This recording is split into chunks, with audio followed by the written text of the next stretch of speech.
একটা মাত্র গাছের টক্করে আগুন লেগে 40,000 একর জমি আগুন ধরে গেছে, গোটা এলাকা ছাই। এখনো পর্যন্ত আগুন লিভিয়ে উদ্ধার করতে পারেনি। কানাডা পর্যন্ত বাম্পার পাঠিয়েছে, যুদ্ধ বিমান পাঠিয়েছে, আপনার সমুদ্র থেকে পানি তুলে আগুনের উপরে ফায়ার করা হচ্ছে, আগুন নিভিয়ে উদ্ধার করতে পারেনি। দ্বিতীয় বড় আযাব এসছে আমেরিকার উপরে, সেটা হচ্ছে বরফের ঝড় এসছে। কয়েকশো কিলোমিটার গতিতে বরফের ঝড় এসে একটা এলাকাকে ঢেকে দিয়ে চলে গেছে। নাম্বার 3, মক্কার বুকে এমন এক বারিশ এসছে, সেখানে বন্যায় পরিস্থিতি আল্লাহ দাঁড় করিয়ে দিয়েছে। শুনে রেখে দেন, হে আমার মুসলমান ভাই, আজকে বহু মুসলমান ঈমান হারাচ্ছে, তার মূল কারণ হচ্ছে কোরআনের আদর্শ থেকে সরে যাওয়া, রাসূলের আদর্শ থেকে সরে যাওয়া। একটা মোবাইলের দাম 30,000, 15,000, 20,000। মানুষ খেটে খায়, কিন্তু একটা মোবাইল কিনতে তার কষ্ট হয় না। দুঃখের বিষয়, খেটে খায়, ধার দেনা করে, বন্ধন লোন নিয়ে, গ্রুপ লোন নিয়ে, নাতি নাতনিকে, মেয়েকে, সন্তানকে এই সুদের উপরে টাকা নিয়ে মোবাইল কিনে দিচ্ছে। দুঃখের বিষয়, আপনার বাড়িতে একটা কোরআন নাই। দুঃখের বিষয়, আপনার বাড়িতে একটা কোরআন নেই। আপনি আপনার সন্তানকে, আপনার মেয়েকে নামাজ শিক্ষার বইটা হাতে ধরাতে পারলেন না, আপনার মেয়েকে নামাজের তারবিয়ত দিতে পারলেন না। যেটা হাদিসের মধ্যে আছে, 7 বছর বয়স হলে সেই বাচ্চাকে তুমি নামাজের তারবিয়ত দাও, মসজিদের পেছনের কাতারে দাঁড় করাও, দ্বীনি শিক্ষা দাও।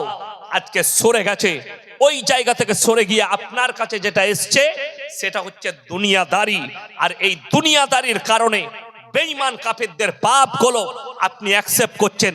তা না হলে মুসলমান 25শে ডিসেম্বর পালন করতে পারে না, তা না হলে মুসলমান 1 জানুয়ারি পালন করতে পারে না, তা না হলে মুসলমান 1 মাঘ কাজী সাহেব পালন করতে পারে না।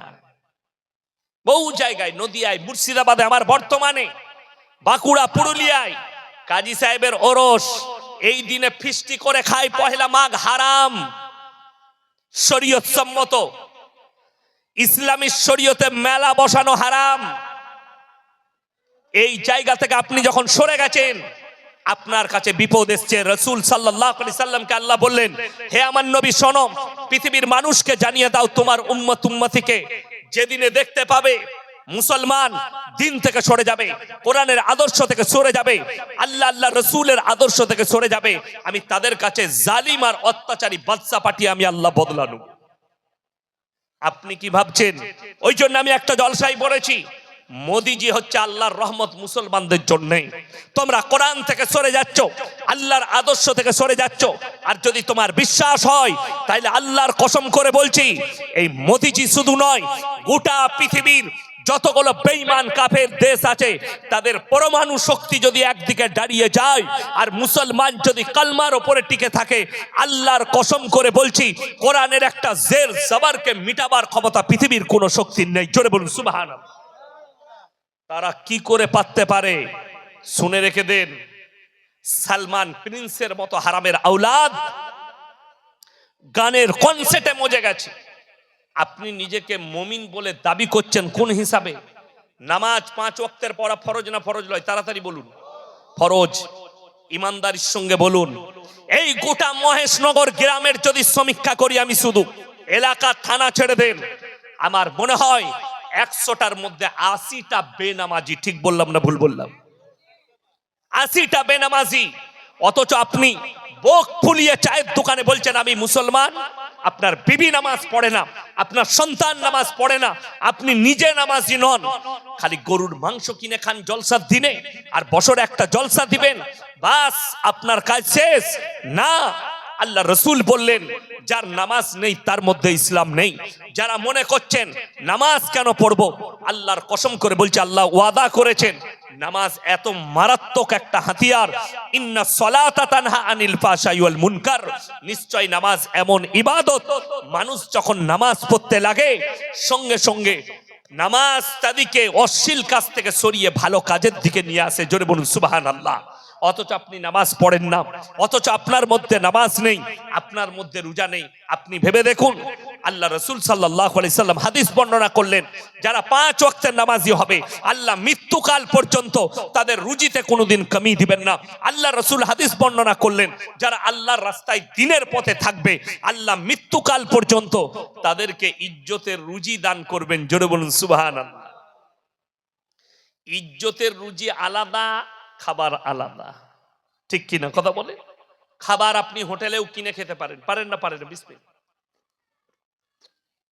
কিন্তু আপনি দস্তরখানে বসেছেন, আপনার পরিবার, আপনার স্ত্রী পাশে বসে আপনাকে খাওয়াচ্ছে, এক পিস গোশত দিই তোমাকে, খাও, এই দেখো এই গোশতটা তুমি ভালোবাসো, এটা তোমার, খাও।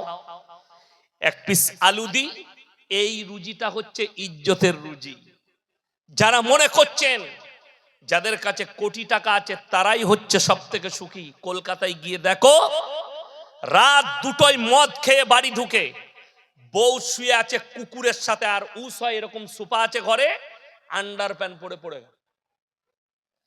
বিবির পাশে শুতে পাই না।